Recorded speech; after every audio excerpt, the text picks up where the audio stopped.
A recent EU-ASEAN Business Sentiment Survey found that Southeast Asia remains the top region for economic opportunity for European businesses. And to tell us why this morning, we've got Chris Humphrey. He's the Executive Director of the EU-ASEAN Business Council. Good morning, Chris. Welcome to the program.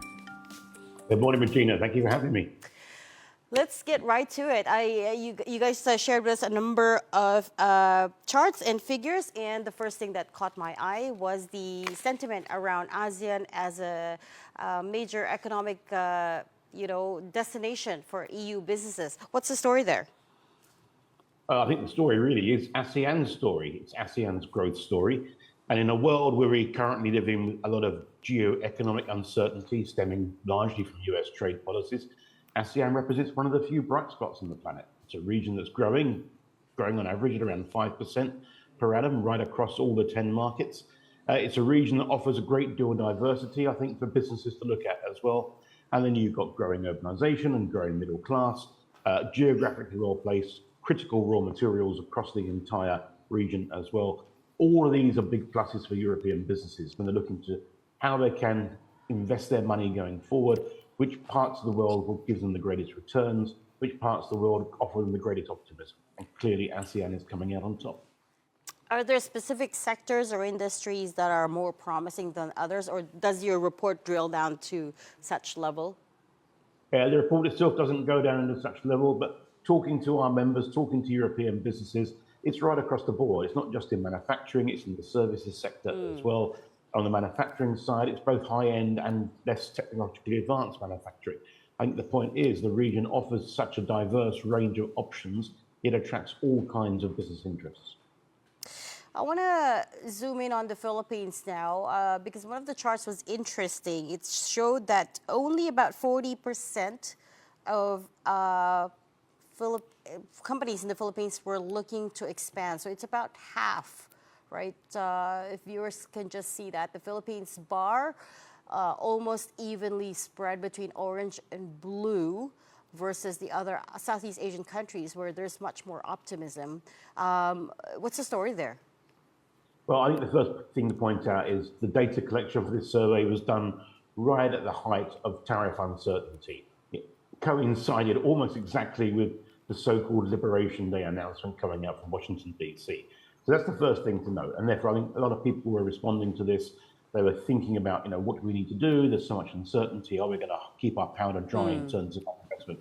The other thing to note, I think last year, the figure for the Philippines expansion was around 60%. So it is quite a big drop. Now, part of that, we believe, is because companies have already done their expansion plans and are now holding on, looking at what the future might be holding. Is there still a lot of tariff anxiety at the moment based on, as you talk to all these businesses in the region, the tariff rates are pretty much set. I mean, the Philippine officials say that it's not cast in stone yet because they are still trying to negotiate with Washington, D.C. But we know what it is right now. It's 19% at par with countries like Indonesia and Thailand. But, so is there a lot more anxiety there? I think there's a lot more uncertainty out there still. You never quite know what's coming out from Washington. You turn on the news every morning and the first thing you're looking at is what announcements have happened overnight. The thing with these tariff deals as well, not just here in Southeast Asia, but also with Europe and the US, is the detail's still not completely finalized. We have to wait and see what the precise detail is. And of course, out there, there's lots of Section 232, potential tariffs coming through from the US as well. So in sectors like automotive, like semiconductors, we don't quite know where we're going to end up. And that impacts a lot of sectors going forward, a lot of industry going forward.